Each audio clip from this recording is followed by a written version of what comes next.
8:30 in the morning, according to the clock on the wall and according to my little iPad. It is we'll call the order of the Administrative Services Committee meeting of October 8th, 2025. For roll call, we have everyone here but Ms. Altoff. Can I have a motion to approve the minutes of the September 3rd meeting? Moved by Matt, second by John. Any changes or corrections? Not seeing any. All those in favor of the minutes as written, say aye. Aye. Any opposed? Okay, they're approved. Nobody's on public comment because there's nobody here in the room. We have a couple guests of honor. That's true. That's true. I already told him he could sit up at the table if he wanted to feel like old home week. Do you want to say something, or do you want to wait till we get to you on the agenda? You want me up there, John? Whatever you want to do, Jim, it's fine. If I could hear better, Come on up. kind of quiet back here. For those of you who don't know Jim, that's Jim Heisler. He was only on this board for about 25 years. Anyway, there's no public comments, any member comments? Sabrina, go ahead. Yes, thank you. This is the third time that I've brought this up, and I bring it up in member comments, so it won't be at the end of the meeting. But we don't have clarification on the process for review of administrative contracts, hiring or termination. I realize that this may simply be that it's under the purview of the county board chair, and that we just give a vote of confidence. If that's the case, then we just need to have that documented. So what exactly has to happen? I'm asking this, I know it's a comment, but I am asking it interactively. What do we have to do? Because it's now October, and I think I brought it up, and I don't know. Well, I understand, and Yeah. we did, and we intentionally didn't do rules again. In fact, when you first brought it up, because we were looking at what was going to happen after the rest of the board has been here long enough to relook at that. And this is usually the time we start talking about it. Probably the only change that has happened in between is we have another significant change going on, and that is that we're changing administrators. And I know that's exactly what you're talking about, but that is, it's time to talk about that with the rest of the boards.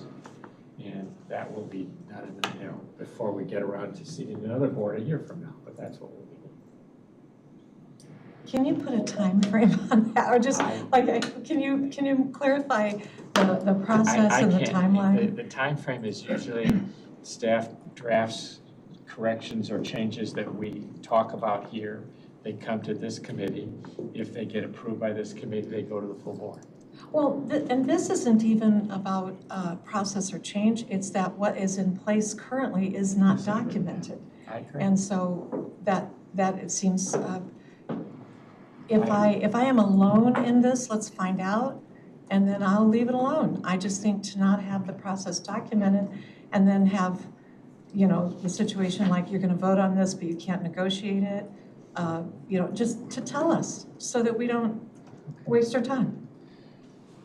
Well, when we get down a little further in this thing, we're going to talk about administrators report and administrator goals.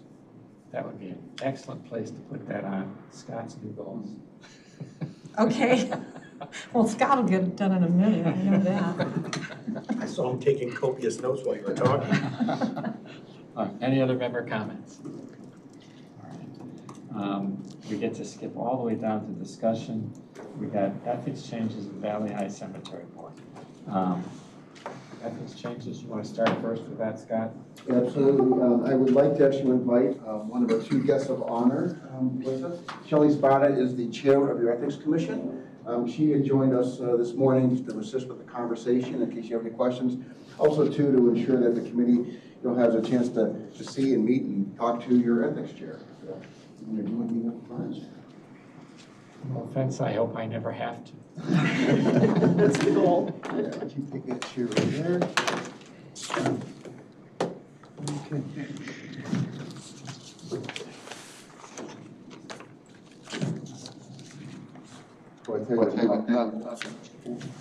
You're excellent here.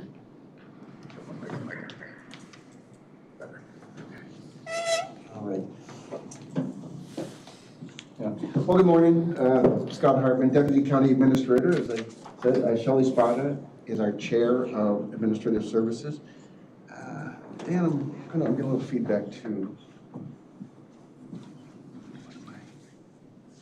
What am I doing wrong here?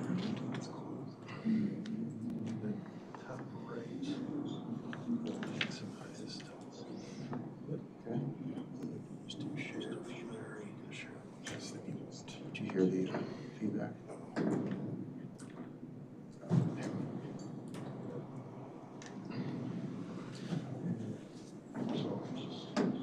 I apologize. Okay. All right. So I'm going to pull up the draft of the ethics ordinance, and it is something the Ethics Commission has been working on really since last June. So this is quite a process. The Ethics Commission undertook a complete overhaul of the ethics ordinance, really looking at how the language is written, how they would interpret certain provisions, some areas that really be seen as gaps within the ordinance, and provided a series of changes. This came before the Administrative Services Committee earlier this year, as you may recall, and one of the key changes that was incorporated was the inclusion of candidates for elected office under the jurisdiction of the ethics ordinance. And that was a lot of discussion of the Ethics Commission, and on the advice of the legal counsel then, it was something that was said that we could include, and the really intent was to level the playing field under the ethics ordinance, especially as it relates to prohibited political activity, because if candidates weren't included, any incumbent running for office who's already under the jurisdiction of the ethics ordinance had a different set of rules than a candidate. And so there was a lot of back and forth. Ultimately, it was determined, or the advice was that they could be included. When it came to this committee this spring, the question was raised of, is there a duplication between the ethics ordinance and the election code? Because the election code has governance as well on candidates. And the direction was given back to do another review, have the state's attorney look at it, and that process was done. With a second set of state's attorney eyes on it, they took a little different position and said, we should not include the candidates. It would be a little bit more of a stretch because we are a non-home rule county.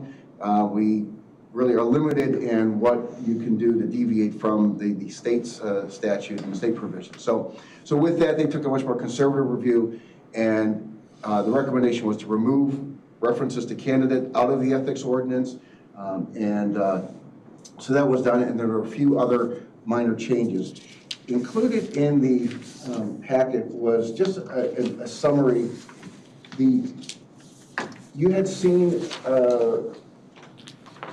most of the changes before, with the exception of an inclusion of two additional aspects to the definition of, let me find my summary.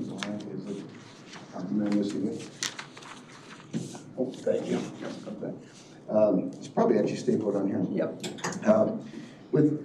Under prohibited sources, there are two additional definitions that were included, and these align with the state statute. And the concern is that if you wanted your ordinance to be in parity with the state statute, as it should be, then that update needed to be captured. And that's really what it was update to the state statute to include prohibited sources, those who are prohibited from giving gifts over $100 in value to anybody under this ordinance, to lobbyists, and also to members living with prohibited sources, really in a nutshell. So it expands that prohibited source definition a little bit further. But I think everything else is you had seen before. And the one question that was remaining too at the last administrative services discussion was the length of term. And this is something I would hope we have a little more discussion on this morning to give some direction on what that would be. Currently, ethics commissioners serve for a 3-year term. They get appointed, so in 3 years, they're up for reappointment. It used to be 2, and then the last overhaul back before COVID, it was changed to 3. And really the concern was it takes a lot of time to ramp up to the ethics ordinance, to learn the ethics ordinance, what it is, what it does, how the ethics commission is to implement it, to administer it in the event they have a complaint, how do they adjudicate that complaint. So there's a long learning curve. I would say, just slightly below that of a ZBA member, right? It takes a long time just to understand this ordinance. In 3 years, that gives members enough time to get training and maybe their feet wet with the ordinance, barring any complaints that come forward. The Ethics Commission now is recommending that that's still not enough time because of the intensity of the ordinance and of the training and really the implications of this ordinance to anybody who has to go through the complaint process. They want to make sure they get it right. So to have a trained, seasoned Ethics Commission really is in the county's best interest. So the recommendation is to move from a 3-year term to a 5-year term. That is similar to the ZBA. ZBA members serve for a 5-year term. And as I mentioned, because there's a lot of technical nuance to a zoning ordinance and the zoning process that a ZBA member has to know. Similarly, Ethics Commission has that as well. So These would still be staggered terms, though, correct? they'll still be staggered, and if we were to have that, focusing on that discussion, actually I have a couple scenarios to pass out. Let me just pass a couple down that way. And pass a couple out here. Pass a couple down this way, and if Tiana can grab the very last one in that stack.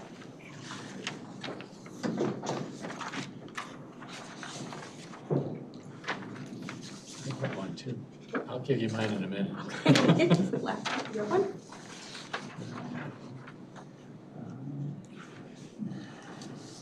So this will show you how a move from a 3-year to a 5-year term would look. There's going to be a transitional period with 5 commissioners under the current expiration dates, which 2 terms will expire in February 2026, 3 terms will expire in February 2027.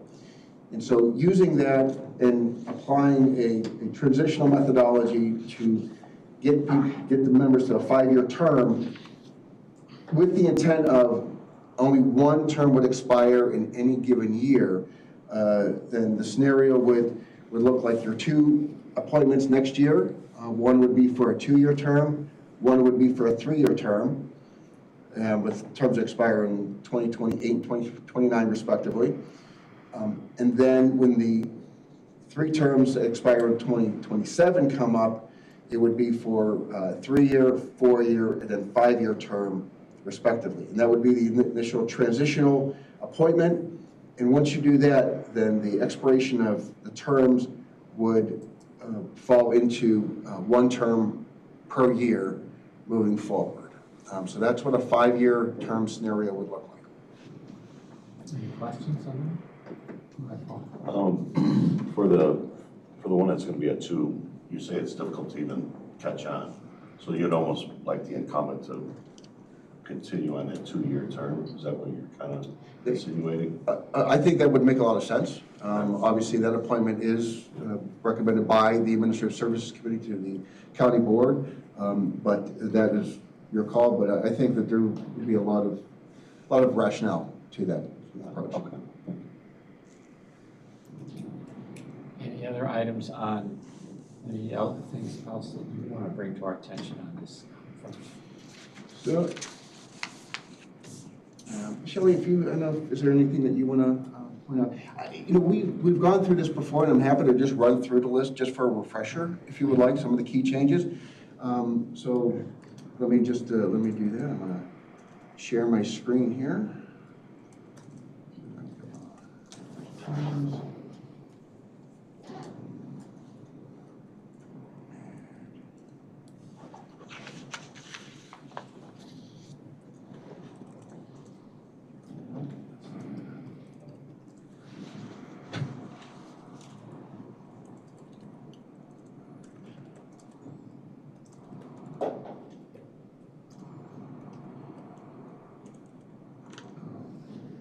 I wonder if I can get your, this is, I'm sharing a window, but it's only have that one on there. Which one am I want to get this? Is the sheriff not a state office? Back and just share your screen. Stop sharing. Sure, in relation to this, I mean, it It says the clerk is a state office. It says all the constitutional offices are state offices except for the sheriff. Share. Oh, Okay, This is here we where go. the sheriff's got its own Zoom into this. commission to go to. It's a little bit bigger, okay. I don't. I do not know which one for which one. I hope to never have to know this ordinance.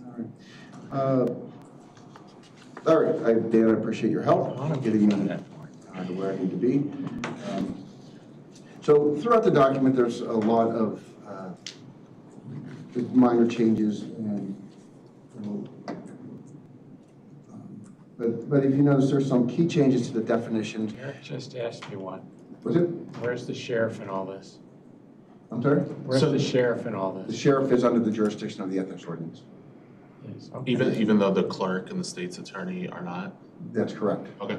And the public defender is not under this ordinance as well.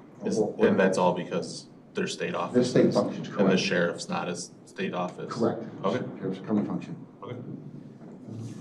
So, do you want to go through any of these, or do you want, I assume you're hearing them. No, I'm like, yeah, most of it is, I think, pretty straightforward, trying to just clarify some of the definitions.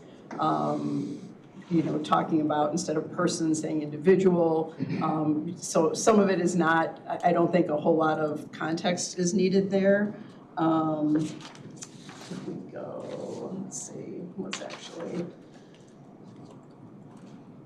Right, and for, right, just clarifying, like we just talked about, who are state officers that would not be included under this ordinance, which was a little confusing. We actually had a possible complaint come to our committee about the public defender, and we were scrambling a little bit to figure out, like, is that even covered under this ordinance or not? And so it was good to clarify it here. So sometimes we get complaints that help us clarify, like, oh, wait a minute, there might be a gap here that we haven't figured out yet. So that's where some of them come from. The next one is the same thing, essentially.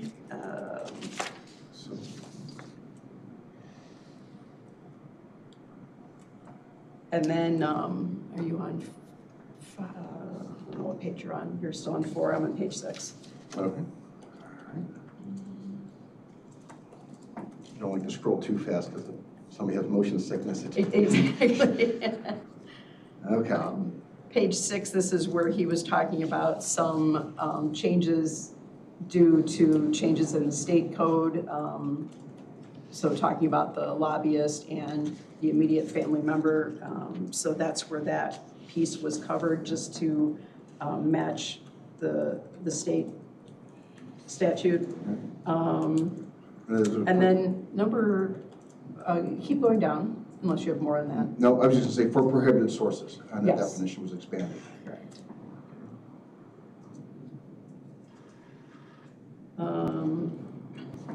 We did, so one of the things that we do in committee to prepare for a potential eventual actual case coming before us is we do mock cases. And when we do mock cases, again, things come to light as we're trying to interpret the ordinance and how would we look at this particular mock case.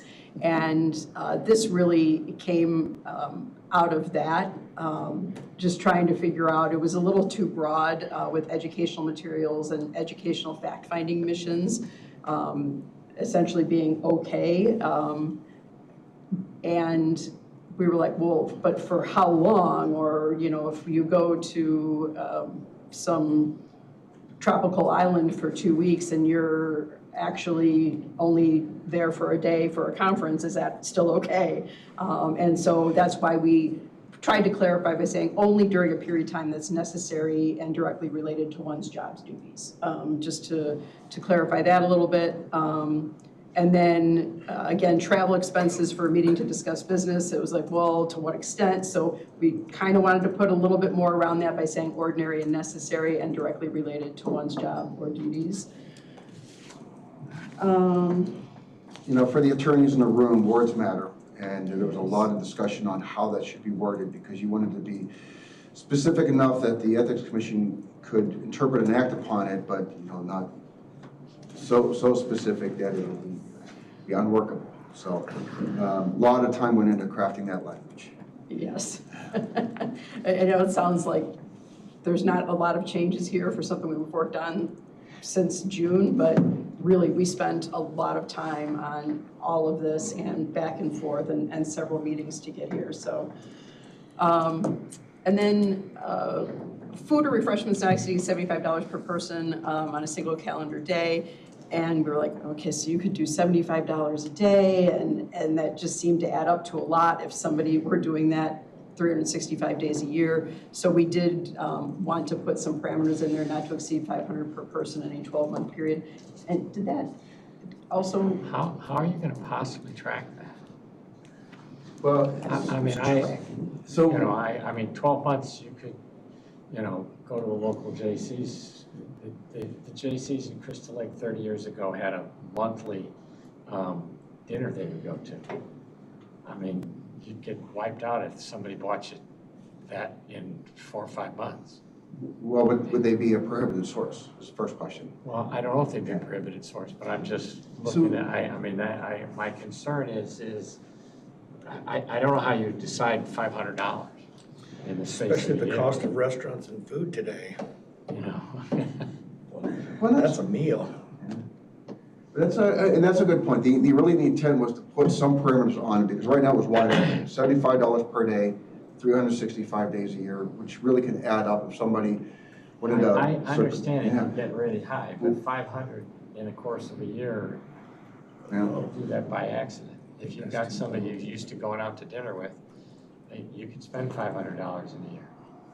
And that doesn't necessarily, and just because they happen to have a job doesn't mean that, I can't imagine trying to track that. I just can't. Well, and that's fair, and that's a good discussion point. What would be a reasonable cap on it? And so $500 a day, really that amounts to, first off, $500 per year. It's still $75 per day. So what does that equate to? That's, for It's about 8 days. five meals. So if a private source is buying you 5 meals at $75, you're coming close to that cap. If they're buying you 10 meals, you're over that cap at $75 per day. How's that tracked? Well, once again, the ethics ordinance is really complaint driven. So, it's the ethics commission isn't watching and monitoring everybody.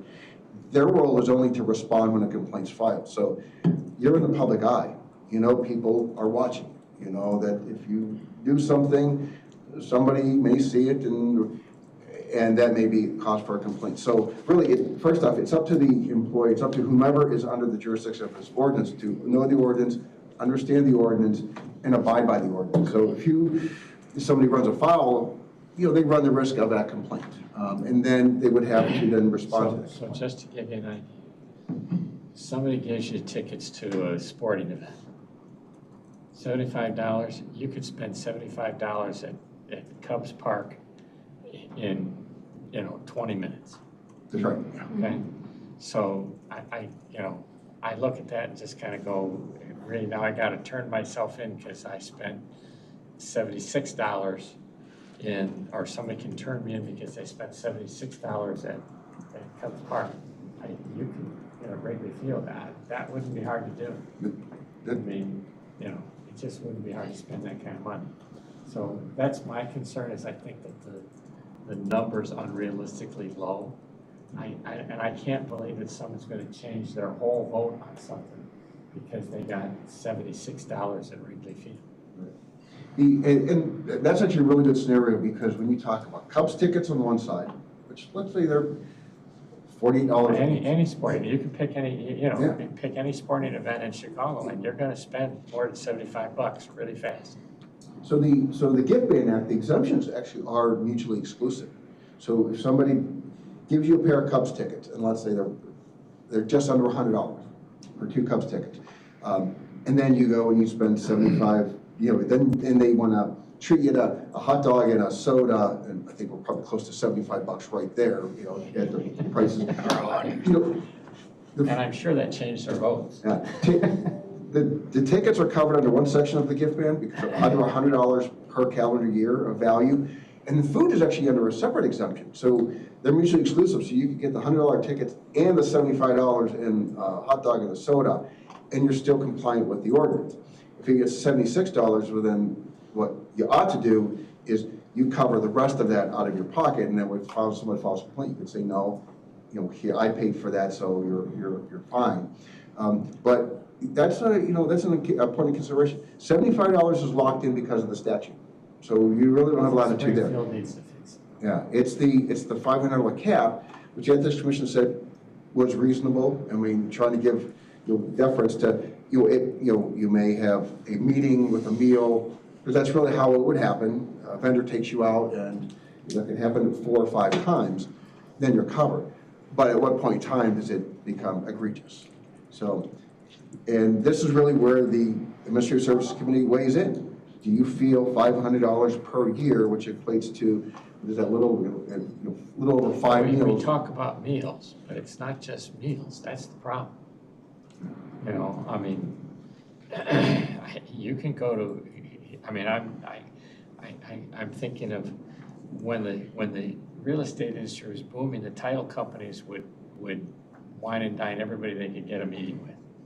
I mean, they don't today because it's just not the same thing. But they came through, McHenry County, and they would offer to take you out to dinner 3 nights a week if you'd let them. I don't think it has anything to do with what I'm doing here on a day-to-day basis. Which is an important distinction. It is, but I'm sure that's not the only industry that has people that come in and say, hey, come, let's have lunch. And that just, you're talking about in the course of a year, that's $50 a month. So it's not even that, it's less than $50 a month. That's not a lot of money. Yeah, and I think the way you phrase that is important. It's, not the only industry, but keep in mind what happens in other industries really is not dealing with the public trust.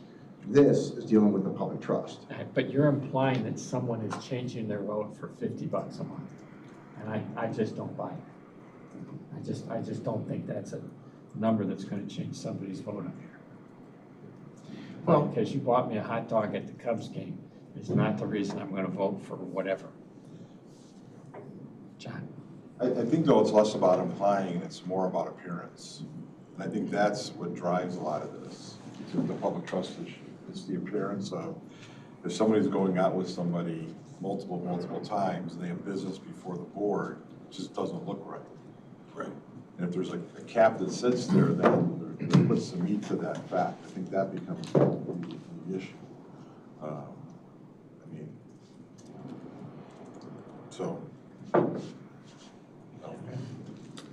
It is. If that's the board's choice, that's the board's choice. I don't think it's any issue with anything I've ever done, but I just look at it and kind of go, guys, there's industries that are you telling us that those people can't go to their industry events? Isn't there something in the state statute already Not a top cap. regarding like a cap? No? With this $75 per day. $75 is what the state statute says. So it comes up mathematically times 365 days a year. Gotcha. Okay. Yeah, and there's also a caveat too with the meal. It has to be consumed on premise. No doggy bags. No frozen pizzas.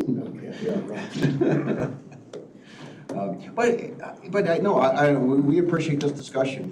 The Ethics Commission recognized that this could just run wild, and maybe it won't change any votes here, but you never know. I mean, the influence comes in a variety of different shapes and forms, and the intent really was to at least put some guardrails around what that 12-month cap should be.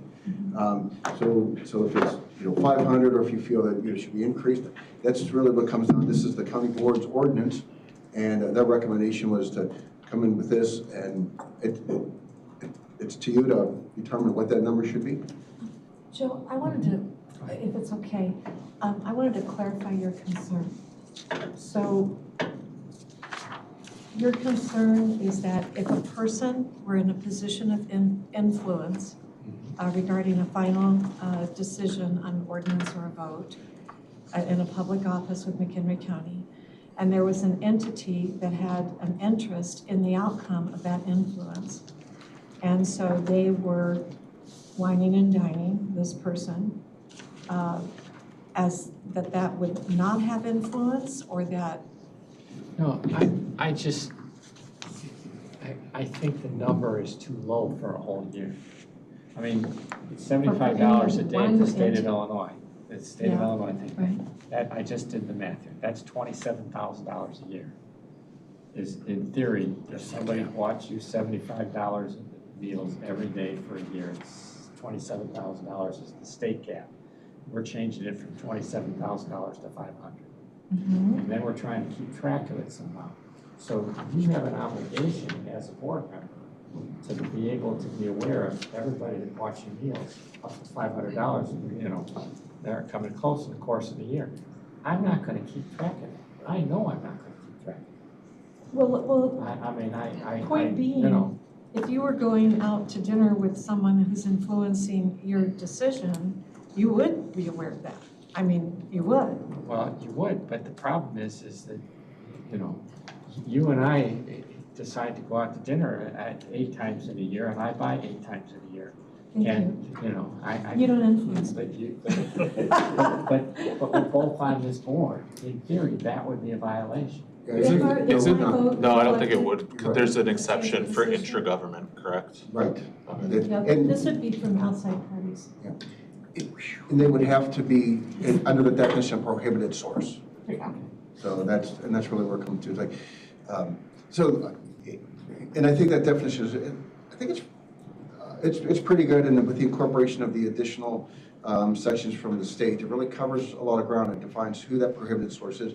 In that scenario, you know, I mean, you wouldn't be, even because you are serving on the same board, because you're not, and even in your private practice, you remove yourself from the county business. So you're not even a prohibited source in that respect, you know, in your private practice to a county board. I just know myself. I'm not gonna write down everybody that bought me meals that were, I mean, $75 a day, I have a pretty good idea if somebody spent $75 on it. $500 in a year, I have no clue. But the person who brought the charge would have to have an idea too, which would mean it would be pretty flagrant. It would probably, but it would be more than $500. Yeah, I'm saying. I mean, and I just think there's a wide range between 500 and 27,000. I don't have any qualms at all if somebody spent $27,000 on me, I would know that. Yeah. If somebody spent $500 on me in a year, I doubt whether I would know that. What's your suggestion? Well, I think that's part of the, it's gotta be intentional though, right? Intentionally. There has to be intent, yeah. You'd have to bring notice. I mean, it would have to be the same party, and it would have to affect the vote. Out of curiosity, how do you anticipate the ethics board would treat someone being accused of having $550 spent on them? Would that be something that you think would be pursued? I mean, we would have to follow what the actual ordinance says, but at the end of the day, I don't know. I mean, there would have to be an awful lot of proof that somehow did something. So I highly doubt that anything would come of something like that. But at the same time, if we think 500 is too low, I mean, obviously, you know, it's up to you guys to say, no, we think it should be 5,000, or we think it should be 1,000, or, I I'm mean, open. I'm fine with 500, I'm fine with higher. I mean, if, Joe, do you want it to be higher? I just think it's something we ought to talk about. I just know that I don't track meals that way in the course of the year. I just never have, and I'm probably not gonna start. If that means if somebody wants to follow me around all the restaurants that I've been at the last year, have at it. Oh, don't say that, Joe. Someone will do it. That's all right. I don't think we're gonna find any great secrets. I'm feeling insignificant. Nobody's bought me dinner in 3 years, so. I know, my asking price for my vote needs to go up, I guess. And also too, I think the suggestion would be probably from our ethics advisors, if you feel that there's a question of whether or not that's a prohibited source, buy your own meal. Right? You go out to lunch, buy your own meal. So, and that's okay. You're allowed to do that. You're allowed to have dinner with a prohibited source, and you can buy your own meal. Could we make a change? I'd like to make a change anyway to the definition of business entity. I think it makes sense that we put principals of the organization. Can we just put principals or officers? What page? Sorry, page 1, last paragraph.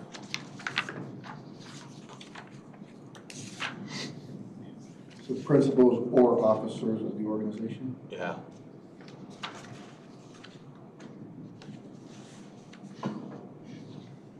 Well, if you look at on page 4, if you look at the definition of principals, the definition says, shall mean any of the officers of a business entity and any person or entity with 7.5% or greater ownership interest in the entity. So it's already defined in the definition of principals. Any officers, any person or entity. All right. The state statute's the 7.5%. Yeah, I don't think, does the state statute also say officers though? I don't know. I just, as long as officers are covered, because I could envision a scenario, right, where there's a CEO who doesn't have 7.5% equity, Yeah, and I think but it's, compensated for performance, right? So something. Yeah, I think officers is clearly covered with the definition of principals. So. because this is officers and any person. Hmm. Would that satisfy the? For maybe just change and to or in that principal's definition, shall mean any of the officers of a business entity or any person or entity with a 7.5%. Yes. That makes sense. Okay.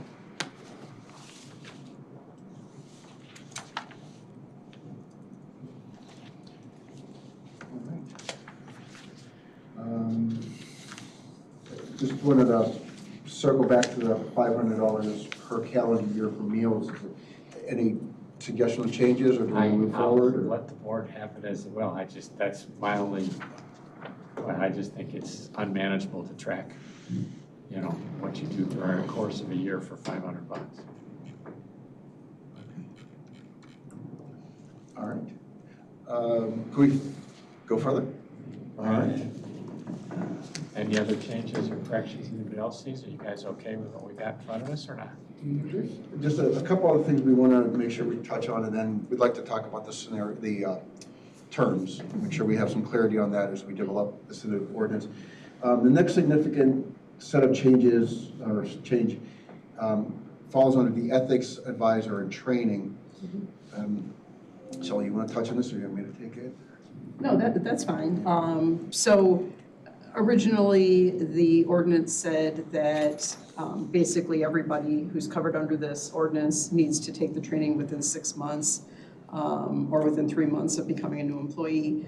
But then there was not really anything to be retrained. And just as we're talking about here, you all took the training at some point, but excuse me, you don't remember, like, what exactly did that say and what are all the nuances? So we thought it was important that they get training every 2 years, just to remind them what the ethics ordinance says, what it means for them, and just to make sure it stays in front of people. Similarly, our sexual harassment and anti-bullying training is an annual training.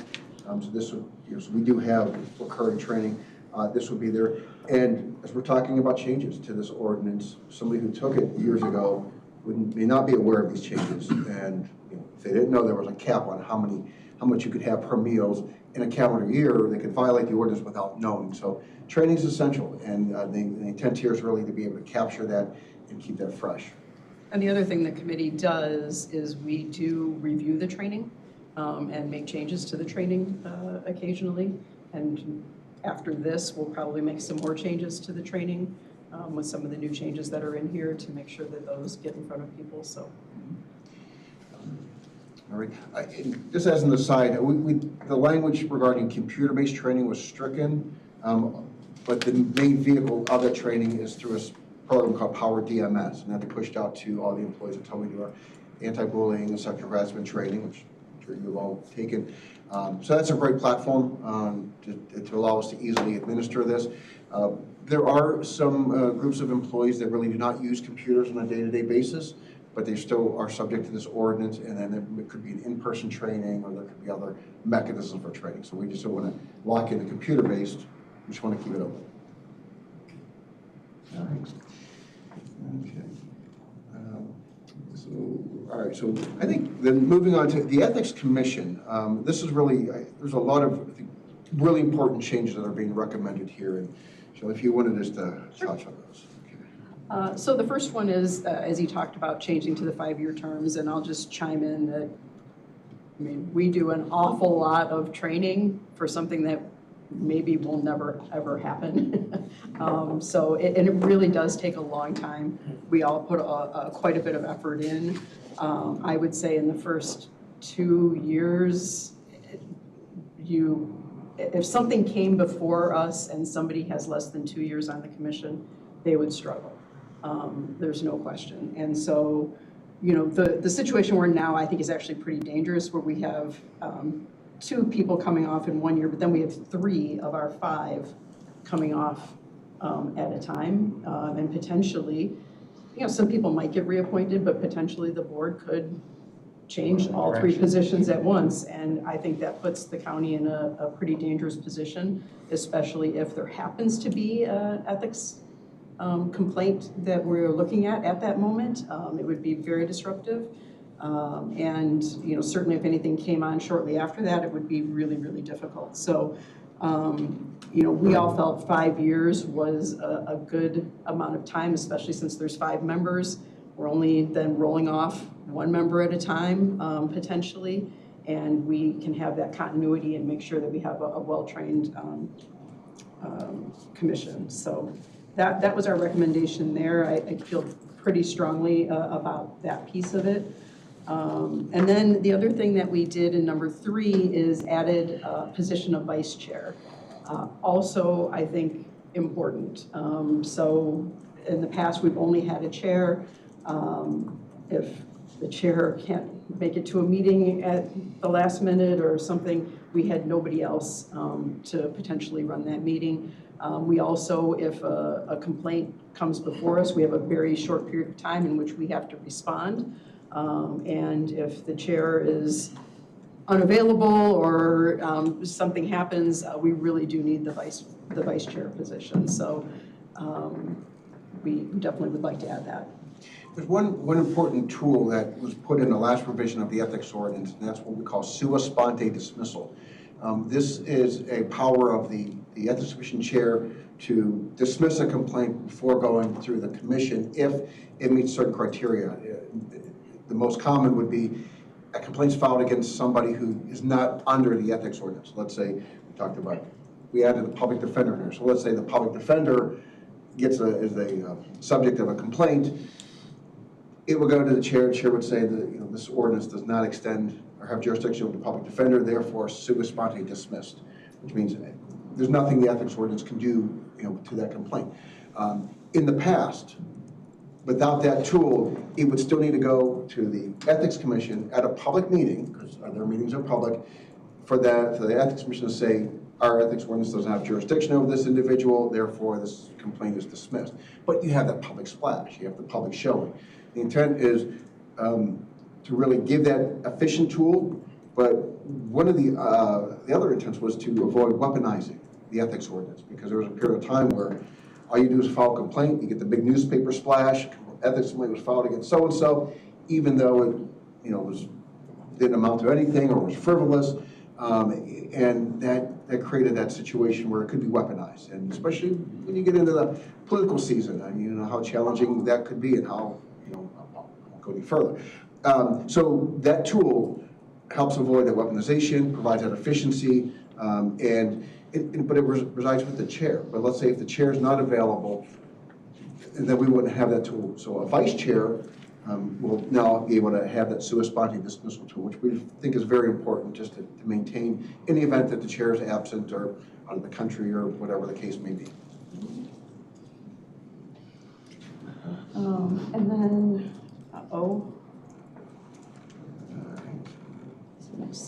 significant change.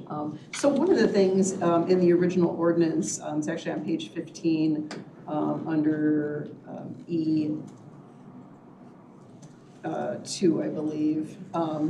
So we have the ability to levy an administrative fine against any person who violates the ordinance, who intentionally obstructs or interferes with the investigation, or who intentionally files a false or frivolous complaint. But we had no mechanism in the ordinance by which to have a hearing to determine if we thought it was a false or frivolous complaint. So it was just kind of a hole there. So we added that as one of our powers and duties, is to be able to conduct a hearing to determine whether a person has obstructed or interfered with an investigation, or filed a false or frivolous complaint. And then E is just pretty simple, just kind of changing some wording.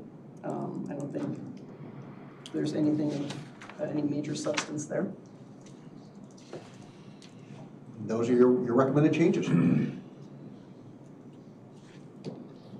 Any comments, questions? Should they go forward?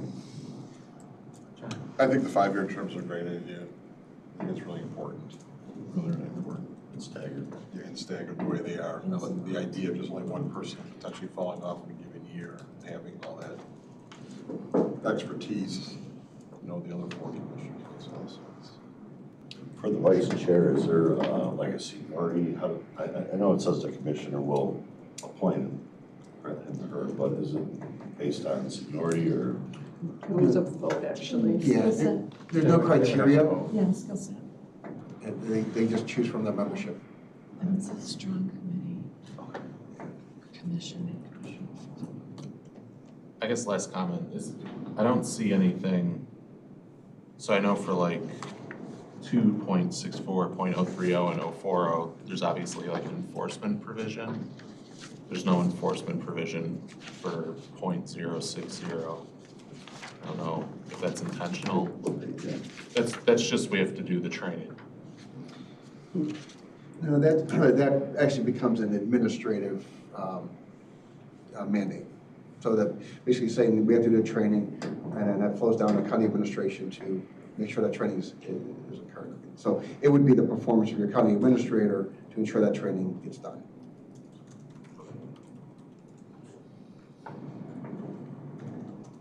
Any other changes or corrections? The next step would be, this is just discussion only, we appreciate this time, will be to develop this in an ordinance form, and with the one change suggested by Member Hendricks regarding that the principals or officers, but we'll keep it as is, the $500 cap on the food per year, and then the 5-year term. That's all right? Okay, good. Well, actually, I just do want to commend Chair Spada and the commission for their diligent review. I mean, it was a lot of meetings. Member Greeno is the liaison to the Ethics Commission. She can attest to. Missed most of the meetings, but. She can, no, you were quite a bit. I mean, it was a lot of work, and they were very busy for a long time. And, but I think you can see the importance of these changes. To add on to that, when I first became liaison, we met maybe twice a year. So it was a lot. I will not continue to be missing, but it has been a tough year with travel, so. All right, well, we appreciate the conversation. Before we leave this item, I just want to report out, and this was a suggestion by the Ethics Commission, is to renew the county's efforts to extend the McHenry County Ethics Commission to our municipal partners and other entities. Municipalities, park districts, townships, conservation district, all the other entities have a similar requirement to have an ethics ordinance in place, and they would have to have an ethics commission, and you have similar mechanisms. About 2018 or so, when this ordinance was going through a major revamp, there was a lot of effort put into developing this so it could be used for municipalities, let's say, and that they can sign on to the McHenry County Ethics Commission. That's still valid. That's still an option. The commission had said we want to be available as a resource. This is part of the county's collaboration. And the fact that they have so much training and are so into this ordinance really sets, I think, the McHenry County Ethics Commission up to be a very good, objective, well-trained body in the event our municipal partner needs to use this resource. So just so the commission or the committee's aware, we're going to continue that effort. Our county coordinator, Shayla Diego, has been sending that message out. There's a lot of mechanics that would have to happen legally for this, but conceptually, it's something that could do, and unless the committee would ask us not to, I think it's something that is very valid, and we'd like to continue extending that offer to our partners. I have no problem with continuing to extend that offer.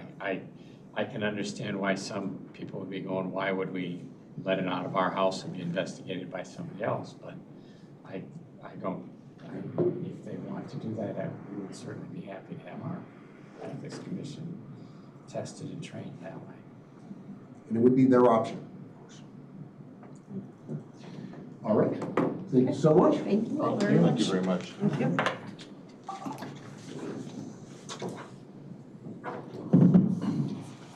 Valley High Cemetery Board.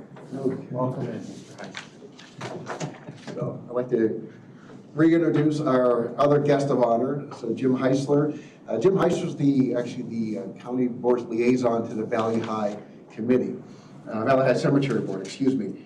And this, as you may recall, this was a topic of Administrative Services Committee discussion probably back in April or so, when an appointment came forward on the Valley High Cemetery Board, and the question was, who are they, what do they do? You know, it's one of those functions that the county has. It's founded in state statute and under the Cemetery Cares Act, and the County Cemetery Care Act, excuse me.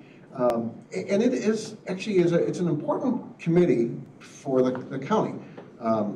So I wanted to, in light of that discussion, provide a deep dive into the Valley High Cemetery Board for a variety of different reasons. First off, for your information and knowledge, since you oversee that board and you make the appointments. But question, what do they do? How do they act? And so the intent of this is really to provide a deep overview of the Valley High Cemetery Board. But it's first important to note, the county has not only one, but two cemeteries under your umbrella. I don't know if you know that. You've got Valley High Cemetery, and then you've got the Spicer Cemetery. Included in the packet actually is a map, location map of both of those. So Valley High Cemetery, which used to be known as the McHenry County Cemetery, but the name was formally changed, is located just west of DOT on Nelson Road. Most of you are probably familiar with that. It is what's called a pauper cemetery, which means it's really only for the burial of indigent individuals. And there's a whole process that has to go, someone that has to be undertaken to determine if somebody's indigent. Also, being a pauper cemetery, if somebody's a veteran, they cannot be buried in a pauper cemetery. There's the Dignity Memorial Fund will have a burial in a non-pauper cemetery, just out of respect for the veteran. So a lot of really interesting nuances to the cemetery. But the Spicer Cemetery, I unfortunately was not able to get the background on how the county came to own the Spicer Cemetery. And when you look at the map, clearly it is in the middle of a subdivision, so that subdivision was built around it. And Jim, I don't know if you have any knowledge on that? Yes, I remember it came before us in those days. Of course, way back, the farmers buried their people in some corner of their property where it was not going to get in the way of row cropping and anything else that they had to do. And then it came to pass that it was required that you couldn't do that anymore. You had to bring your people into the oldest cemetery in Crystal Lake on Lake Avenue. But this Spicer Cemetery is an anomaly. Of course, the people that belong to those dead are moved way out of the state. I believe in California, as a matter of fact. Anyway, it was abandoned. But I guess according to law, it becomes ours. It becomes the county's responsibility.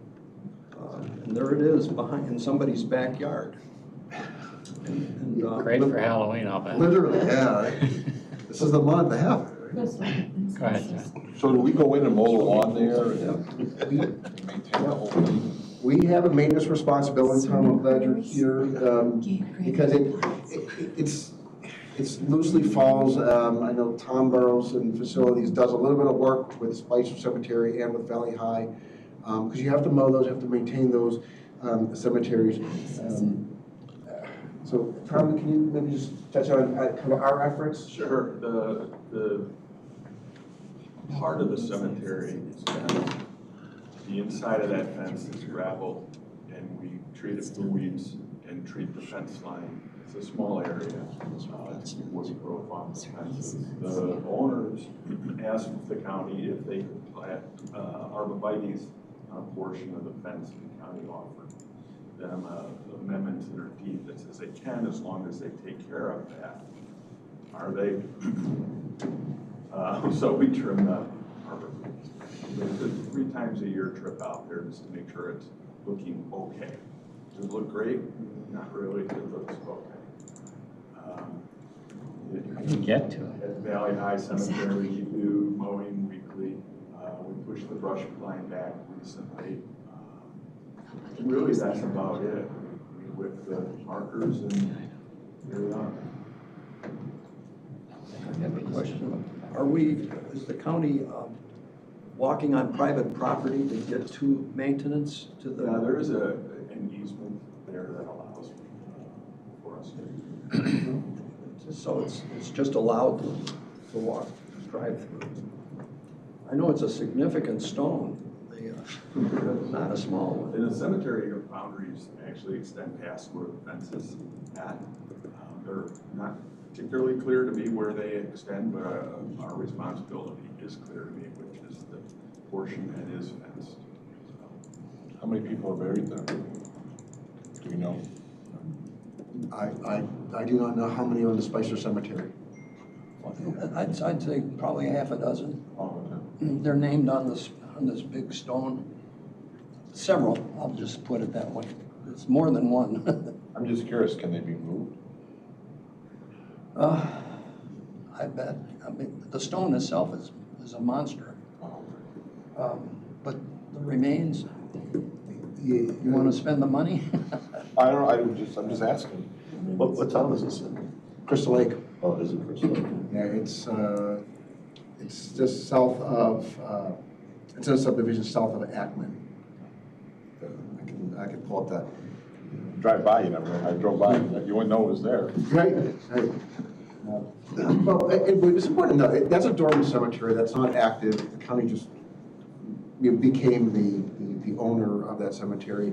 Valley High is an active cemetery. The Valley High Cemetery is an active cemetery. There are occasions in which indigent burials occur. Alicia will tell you that there's possibly a third that's coming. The county treasurer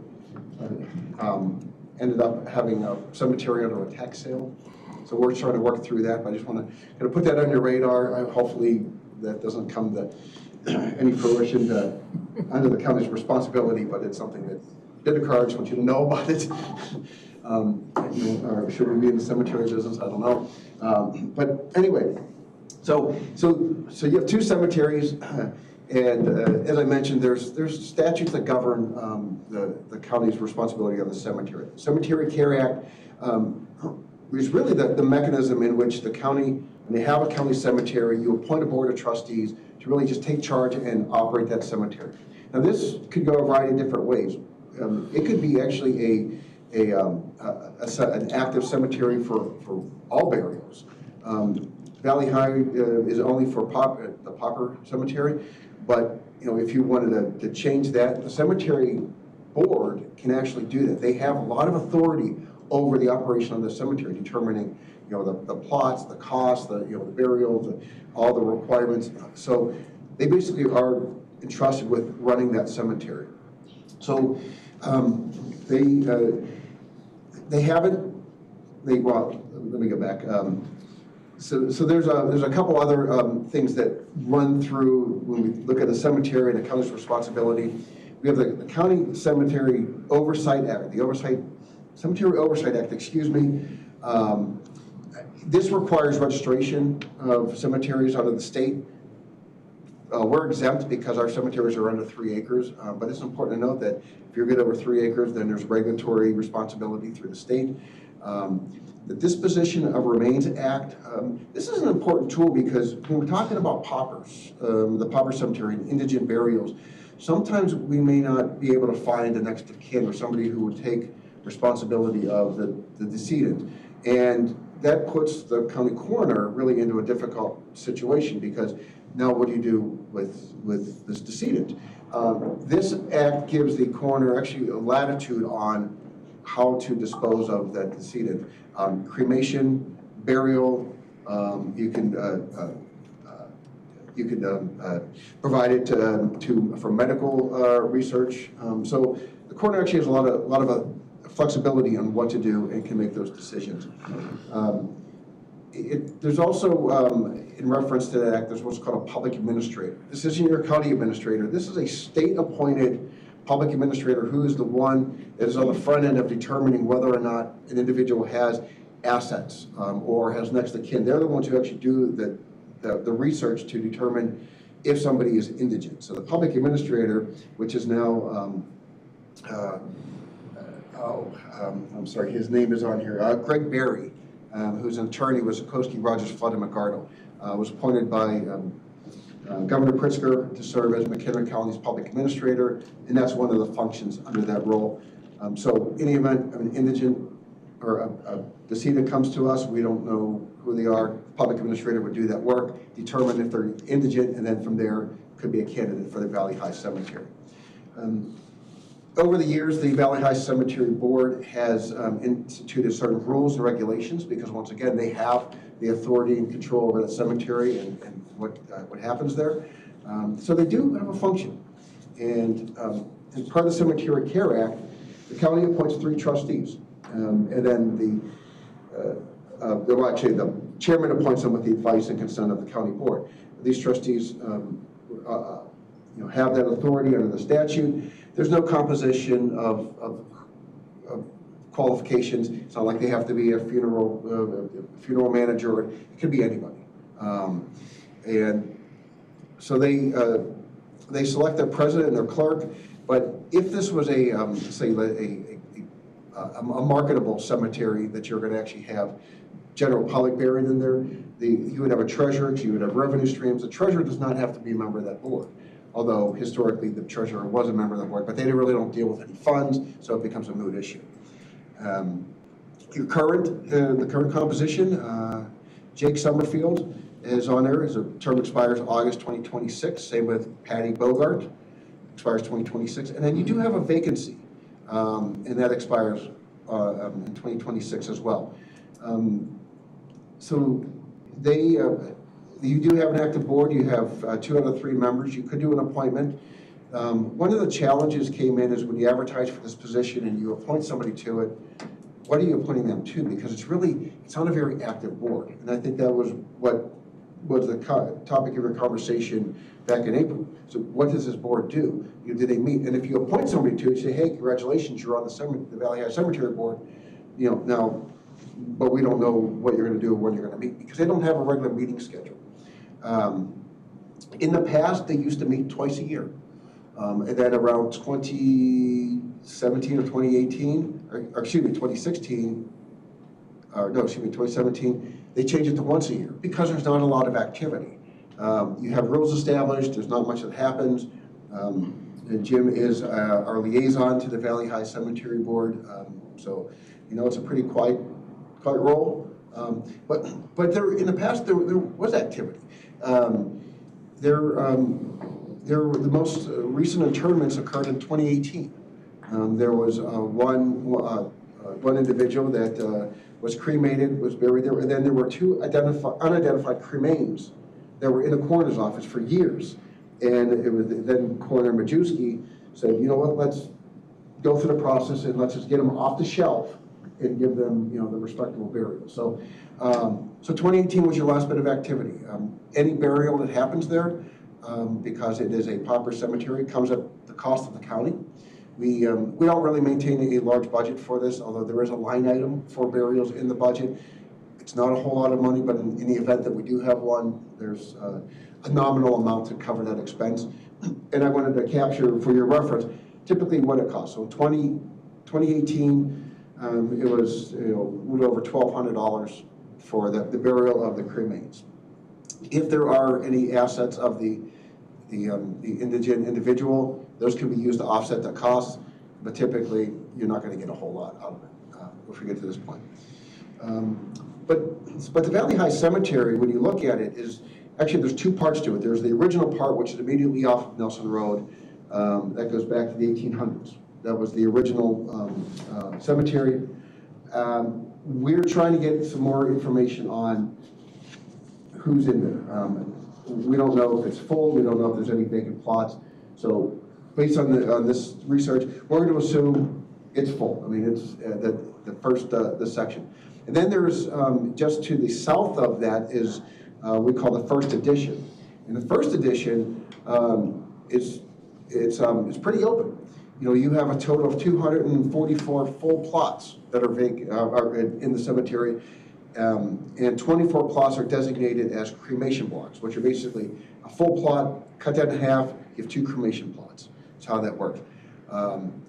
It's only 26 plots and 10 cremation plots have individuals that are interred, which means you have 218 full plots available and 14 cremation plots. You can double that the cremation plots by cutting each one of the 218 full plots in half. So you have a lot of capacity in the Valley High Cemetery in the first edition. Under the rules of the Cemetery Board, the most recent adoption, it is to have just cremains only. So the board decided not to do any more full burials for a variety of different reasons. I mean, there's obviously a cost that goes into it, which county has to absorb. So anything moving forward, unless the Cemetery Board changes that, will be cremation. And as I mentioned before, the coroner has latitude to determine that somebody could be cremated, and you know, we had the state's attorney look at that as well, because what if it's against somebody's religious beliefs or something? You know, the state statute really gives a coroner that authority to make those decisions. So with impunity. So I do just provide a little background on what the process is to determine if somebody's indigent, and then how the application is made, who it goes. The application is made to the clerk's office. The clerk takes everything and says yes, gives the facilities to assign the plot. So that's one of Tom's other duties as assigned. That's right. And I think he enjoys that. Maybe not, I don't know. But ultimately, it's a pretty simple, straightforward process. So what are we doing today besides being informed? Is there anything that you need us to do? Are you going to actually change the way the board's organized, or are we going to keep it the same? That's and I appreciate that question. What we would ultimately like, because the board meets so infrequently, when these 2 terms expire, to really consider how the board's composed. And the recommendation would be, is it 3 members of the Administrative Services Committee, or is it members of county staff that can be there? So really the recommendation is going to be just changing how that appointment works, because to appoint a member of the public to this board, which really is not too active, may not be a good use of their service to the county. And so that's going to be our ask. We're not there today. We still have those 2 positions, but even you have a vacancy, and maybe you can even start with appointing, say, maybe a member of the Administrative Services Committee or a member of the staff to serve as that third member. Historically, it was the clerk, and we had a funeral home manager, Mark Houston, was a long-term member. He had since passed. And then we had a gentleman by the name of Mike Murray, was a long-term member of the committee. And he worked for Heartland Township, and this was the gravedigger. So and the clerk just kind of as went from Kathy Schultz to Mary McClellan, it just kind of, the baton was passed. When County Clerk Joe Terrio took office, he was not appointed. He really had nothing to do with Valley High Cemetery except for just being on the application end of it. So that's things just kind of fell, fell to the wayside after that. But you do have a vacancy, and that's one of the questions. Do you want a member of the public to serve on this board, which is probably as quiet as the Valley High Cemetery is in general? Or do you want to maybe look at a different way and appoint maybe a member of the staff or a member of the Administrative Services Committee, just so you have a fully constituted board? I think, folks. I know you, Go ahead, John. Look at you. We don't have to have a board though, right? Under the Cemetery Care Act, yes. Oh, because I thought it says enables the appointment of trustees. Yeah, Okay. that's the mechanism. It's They're a given. question of who sits on it. Yeah. I don't to have something, But the board could be like administrative services. we could. We could be the bring it board. no, that's what I was just gonna say. I don't think it can be anyone from the county board. Oh, because you'd be appointing yourself, so. Well, it says, the statute says no member of a county board during the term of their office can be on it. I remember there was a criminal charge on a different county board in Illinois where someone was appointed to it, and then there was a criminal charge brought against them, so. My apologies, and I appreciate that clarification. We won't be doing that then. And that's, unless it was updated, but I think that's under the That's a Public hard no. Officer Prohibited Activities Act, if you wanna look into it further. No, I want to get rid of me, vote me out, don't. Well, and I appreciate that. Now, the other challenge too is as a John, board you member, wanna- if your term expires and you're not, you don't run again or whatever the case may be, that leaves a vacancy.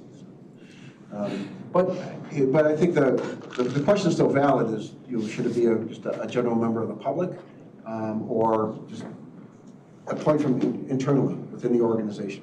So. I think the knowledge is important to have, whether it's a general member of the public or whether it's somebody on staff that wants to do it. If the statute's correct and we can't do it, I'm open to suggestions. I do think that we should have some board or some mechanism to watch over it.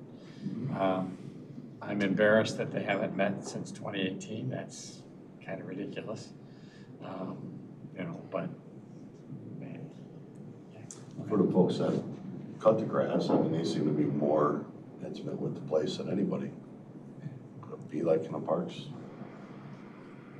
Well, that's, I think that we contract that out, right? We do. Yeah. Oh, you do? Okay, I'm sorry. Terry, I thought he said he sets, cuts it every couple of weeks or whatever. So, well, that was the one, but it's still not a when the board's meeting, how the, but Terry, I'm sorry, you had your hand up before. Oh, I was just gonna say, I would love to see a staff member who had some knowledge be appointed. It's easier to be able to pass the information back to the board if you're up here regularly anyway. If you have somebody in that front. That said, I assume that the people aren't lined up at the door to go get this job. Not that I'm aware of. Okay. Yeah? Jim, you were the last on, what do you think? What should we do? How should we get this?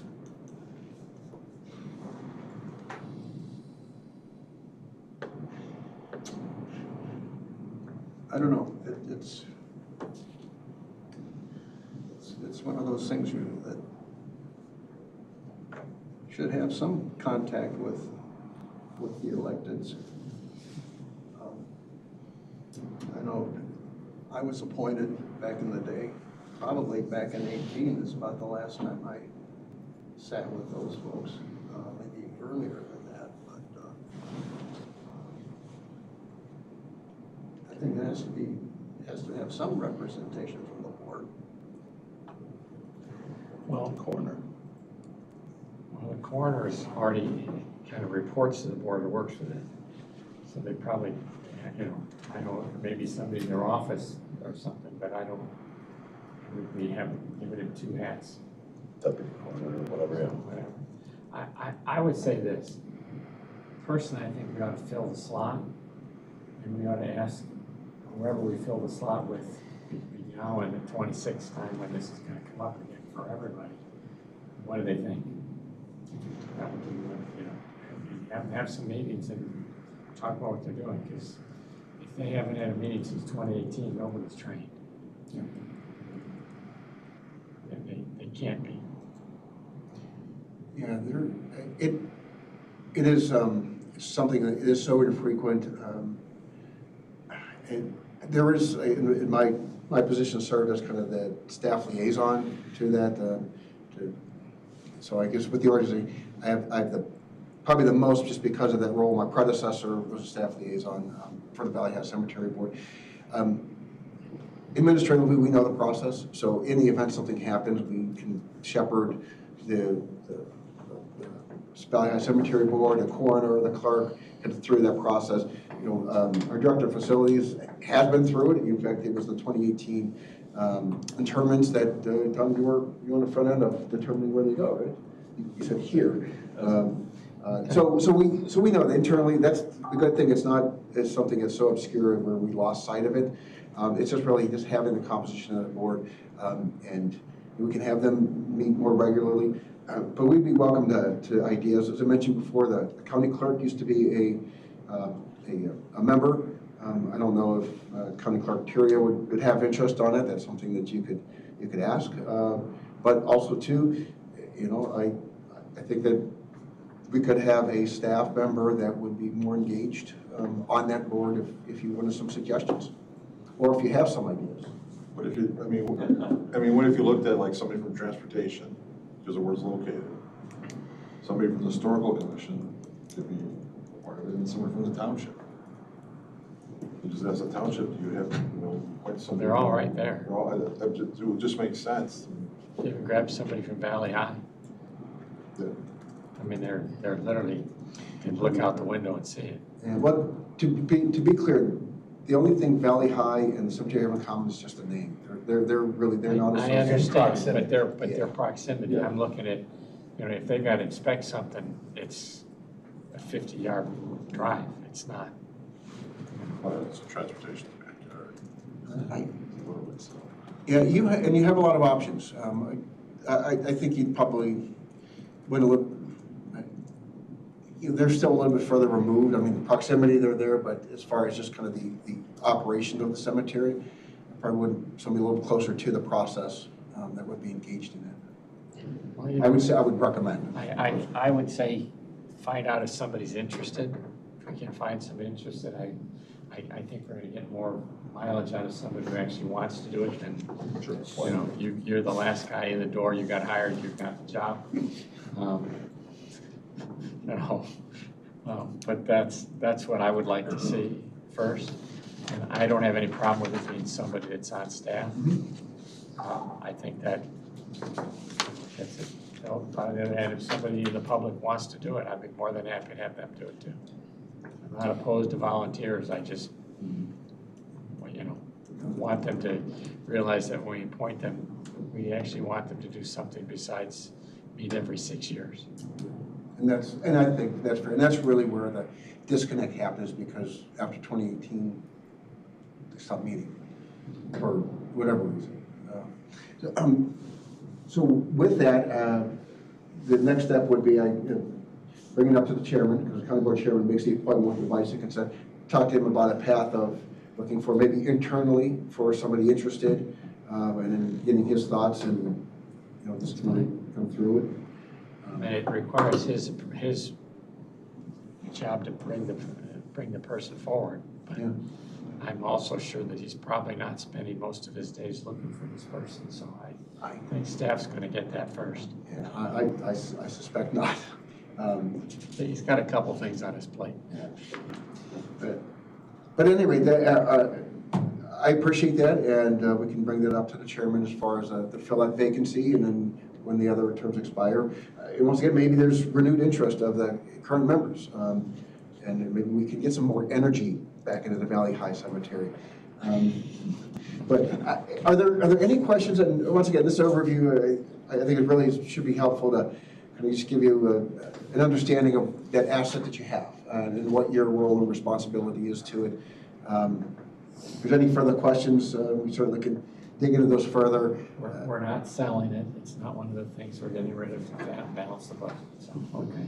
Yeah, and I tell you what, I was pleasantly surprised to learn that there is lots of room in that first edition. Going in this, I had no idea what our capacity was, but it's got a lot. All right, that's what I had for you. Right in time for Halloween too. We talk about cemetery, so I was excited. Any other questions on Valley High Cemetery, Spicer Cemetery, or for Mr. Heisler, who Thank you for coming in. is our Good to see you. historian? It's been interesting. Thanks, guys. Thank you. Capital plan update.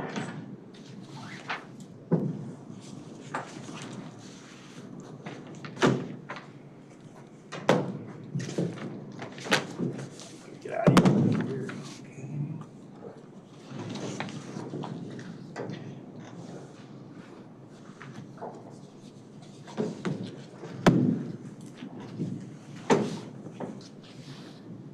It's nice to see you, Joe. Take care of everything. Good morning. Crystal Lake Public Health Project is going along well. As I mentioned last time we met, the interior finish is drywall is going in now, taping's occurring, acoustical ceilings are going in, paint's going on the walls on the nursing side, the side closest to Route 14. Parking lot has been paved and striped, so the site now appeals to the people driving by. They can see progress. The progress looks nice. The building looks nice. The interior finishes and the space as designed looks good. It will function well for the public that will be using this as well as staff. So it's nice to see it coming together. It's always a nice part of the project to be part of, to see. The smell of drywall mud, to me, is good. It smells like progress. Paint and drywall mud means you're getting there. So the ceiling grid's going in, and overall progress is steady and good. The contractor's managing their staff and the trades well. The work that's being installed looks good, and the schedule still looks to be intact for a February completion. We come up here to the coroner's project. Demolition is, a lot of the floors were cut to make way for a new washroom, a trench drain, cooler, freezer area. So it looks a bit chaotic in there right now because these trenches are open and plumbers digging, etc. Hope to have the plumbing installed by this time next week, the under slab, and get the concrete poured back in these trenches, which will clean up. And at that point, progress can start to build off of that. I apologize, I don't have an updated schedule for the completion of that. I believe we were shooting for late December. The issue with that will be whether or not we can receive the refrigeration equipment in time from the California general contractor and their local subs. The coordination of that's been a little bit of a challenge, but shop submittals have been approved, processes taking place. I'm unsure whether or not their 12-week commitment is really going to turn out to be accurate or not. So otherwise, the project's going along well. Doc Rain seems to be satisfied with the progress and the attention that the contractor is giving to their occupied space. The health department is as well, hasn't received a lot of negative impact from this work. Had a bit of an issue with getting the refueling and dumpsters coordinated, but that wasn't a big deal. That's that. We have a chiller replacement project for Valley High. Bids for that are due next Wednesday. And then we'll do a cost evaluation on which equipment seems to has the initial first cost, best initial first cost, which equipment makes the most sense from a longevity perspective and an energy consumption back. And from that, it'll go to the operating board, Valley High operating board, and then over to finance. That's where we're at. Questions, folks? Are the Crystal Lake and are we in budget, or I know we're on schedule, but budget-wise? Budget-wise, at Crystal Lake, as we talked early on about that project, we the contingency dollar amount that we started with was evaporated with the Crystal Lake review. They insisted on rain gardens. They did quite a bit of additional site work. They changed the facade, they changed windows. There was a lot of work that was absorbed and it evaporated the contingency. At that point, Kerry Johnson and Public Health worked to look at other ARPA funds that were already in their budget to replace those dollars, and those dollars were replaced using that money. So that's there. So since then, since those additions were made or changes were made to the project, yes, everything has been going. Thanks. Any others? Thank you. You're welcome. And you want to be on the Valley High Cemetery Board, you say? Sure. It's there's not much to do there. We take care of the problem. there, right? Right, we're already there. Every 6 years, we'll have to say, we'll go there to site number A17, once a year meeting, sure, So long as there's refreshments. What are those refreshments? Thank you. Yeah. Thanks. I don't think that'll be hard.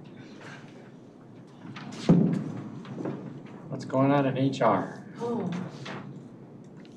a little bit more exciting topics, maybe. Just kidding. So we're super busy. Right now we have launched all the employee performance reviews. So those are out to all departments to start the process of doing reviews for the annual process. So they'll be working on those through the next 2 months, and those are due, we close that process at the end of November because we'll be then putting out the performance increases December 1st. So that is in process. We are hosting some great events coming up. So in October, you've probably seen, we partner with the health department and make it convenient for employees to get flu shots. So there's some clinics going on with that right now. The biggest thing we're preparing for is open enrollment, which is 10/20 through 10/31. For those that are enrolled in benefits, you'll want to take a close look at what new benefits are out there for this 2026 plan year. There's some 3 additional, I think you guys approved that through agenda, the changes that we're making. So that'll be happening 10/20 through 10/31. On October 23rd, in recognition of breast cancer awareness, we have Dr. Carney from Crystal Lake is going to be here on site doing kind of a training education session for our employees. You can, do a Teams meeting and listen in, or she'll be in person. So we'll be hosting that here in this building as well. So IMRF is also going to be on site in November, the 13th and 14th. They are going to be doing workshops for the employees to sit in and kind of get an idea of what IMRF is and what the pension is and how it works. So those will be open sessions. And then they'll be scheduling one-on-one meetings with anyone that is very close to retirement, so they can start to get an idea of what their next steps are going to be. So just trying to keep everything going with IMRF. So they'll be here on October 13th and 14th. November 13th and 14th, sorry, yeah, November. Otherwise, we're just flipping along. There's always things to do, challenges that we meet, but we're here to, again, always support the employees and listen to their concerns. Questions? Thank you. Got off easy. Pardon me? Got off easy. Thank you.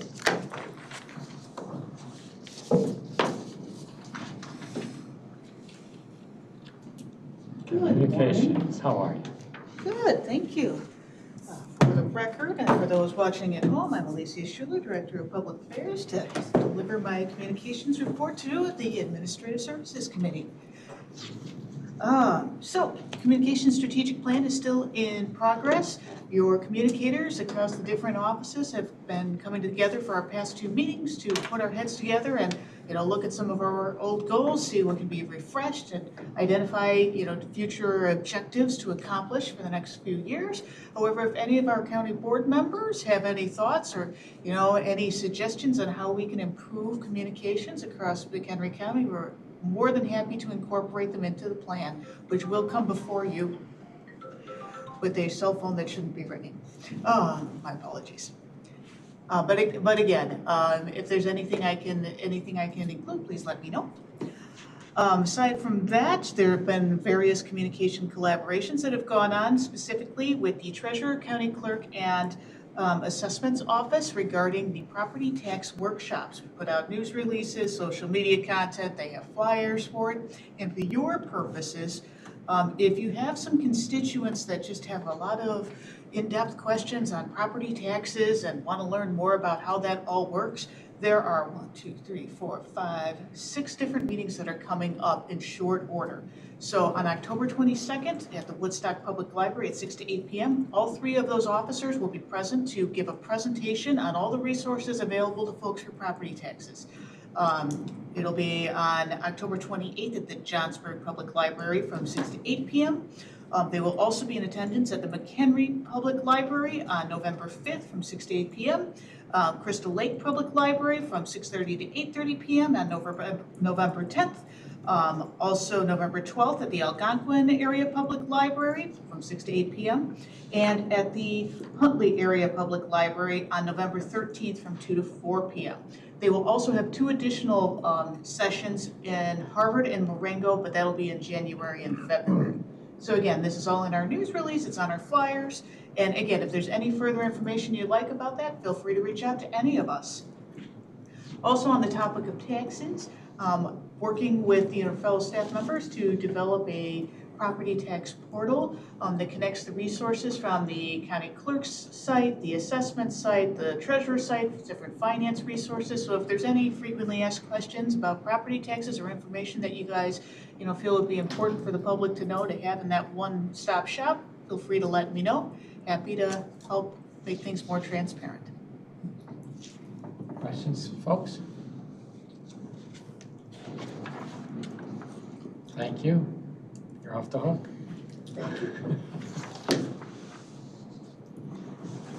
Now Scott's back up. I don't know if you guys saw your emails last night, but we got an email from Peter last night. Peter's at CMAP today. On the flip side of it, it's probably as good a time as any to transition between Peter's goals and Scott's goals. And so Peter sent out that report yesterday, kind of saying where he's at on different things. I think everybody's aware of this. Annually, Administrative Services has set up and reviewed goals with the administrator as to what they should be doing next year. And usually in May and between May and July, we usually actually review those and see what's been done, what hasn't been done. Because of what was going on with Pete, we didn't do a survey this year, for instance, because why are we surveying Pete? We can probably summarize his goals in one word: leave. It's going to happen soon. But we do need to start talking about what we're setting for Scott to do during the next year and what we want to see come back. So, Scott, I know that you've got what Pete did already in front of you, and I don't know what you want to add to that. That's the setting as to what we're at. So, at least once a year, and more if there's something that comes up. But at least once a year, we want to be in a position that administrator's goals are set and reviewed by somebody at the county board. That's this committee's job.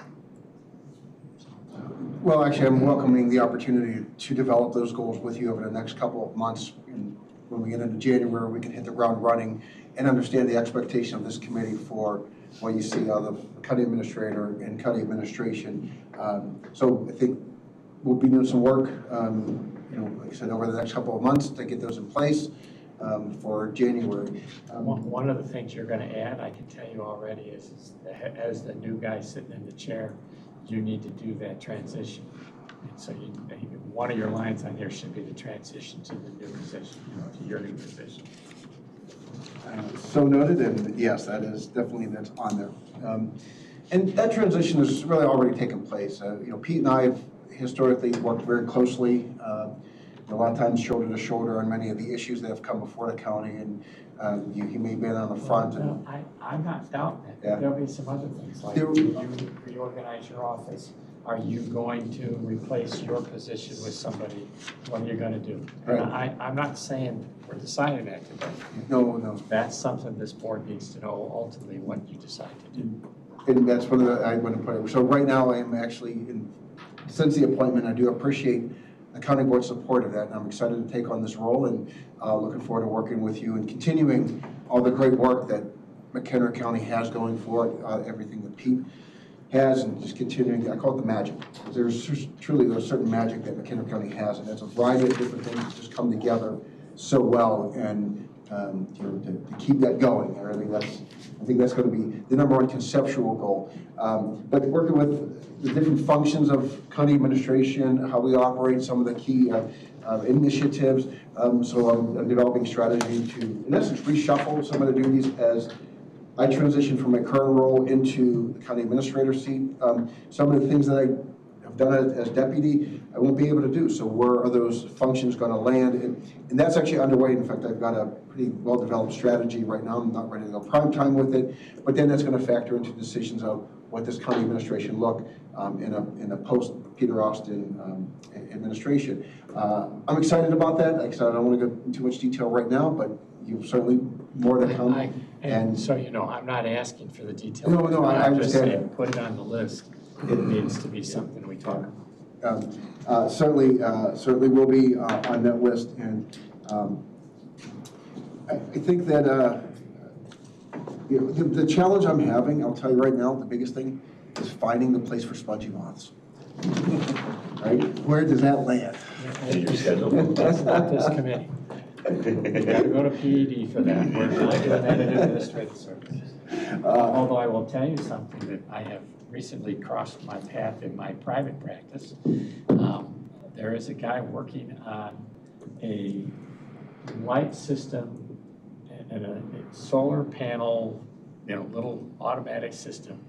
And he's doing it first with silk moths, or the things that kill the corn crops. He's got a patented item that you literally put it in the field, and at nighttime it glows enough, it glows the right light to attract all the moths to it and electrocutes them and gets rid of them. And it works because it uses pheromones and it uses light, and it might very well be the first thing that'll work against spongy moths and actually work. It requires no chemicals other than the pheromones, which are already in nature anyway. We'll see. He's working on it. Putting out work. Yeah, no, I appreciate that. And while spongy moths may fall, down on my right, I still have a personal interest in it, because once you get so vested into something, you can't let it go, right? But I appreciate you sharing that. But anyway, so there's more to go. But even in the next couple of months, there's a lot of things that are really in play with the county, as you know, and Pete has kept me engaged on that. So when he leaves in January, I'll just be able to pick those up and continue. The intent is to have as seamless of a transition as possible, and we both want to ensure that happens. So a couple of things I wanted to note too. In the past, I know Pete had mentioned and Suzanne talked about the salary administration policy, really looking at that, and really the intent is to kind of put a little bit more guidelines on when positions can come before the county board for reclassification or changes. And there's the concern of having it only happen once or twice a year outside the budget. And that really evolved into maybe a wholesale look at the salary administration policy. It hasn't been updated for quite some time. The original intent was to bring it forward this meeting cycle, but there's a lot more work. So I just want to report that we haven't lost sight of that, but we're working on it. Carrie, Suzanne, and I have been actively engaged. This is one of those transitional items. So that's working to not only meet what the county board wants as far as limiting the times when which a position can come forward, except for certain cases, and we want to make sure that's built in, but also too, just to update it. It hasn't been updated in quite some time, so that's still on the radar, but it'll be probably a couple months before you see that. And then when we talked about the cemeteries, one of the things I should have mentioned, and I forgot, I apologize, we are working on a cemetery grant. There's a grant through the state to provide funding of up to $25,000, really to cover the cost of some maintenance issues regarding a cemetery. Since you have two cemeteries, we thought, why not apply? So there is some work at Valley High that's needed. Some of the headstones have sunk, and then obviously there's a maintenance cost. So our intern, Alex Wall, is actively writing that grant, and if we can get some funding to take care of some of those maintenance items, which the county otherwise has a responsibility for, that would be a win. So that grant's underway. But I'll stop there. If you have any questions on any of Pete's goals, I'm certainly happy to field those. If there's anything you want to talk about a little bit further, you can see it's a pretty robust list of work and accomplishments, and some of those you checked off the list. How this board wants to create those goals or make certain those goals are here. We've done it in the past. Pete followed the comp plan, what we approve as a whole board, and I certainly think that's where to start. But if you have anything specific that you want to see happen through the county administrator's office, this is a good place to talk about those goals. And you don't have to finish this idea today, okay? I mean, this isn't like one and done. If there's things that ought improvement that Scott's going to be doing, or any future administrator's going to be doing, this is the place to add. I would welcome your thoughts, your suggestions, what you would like to see, kind of what those expectations are. Ultimately, we'll bring them forth for the entire committee to review and to approve, and we'll make sure we're in alignment. So if you have any suggestions, please send me an email.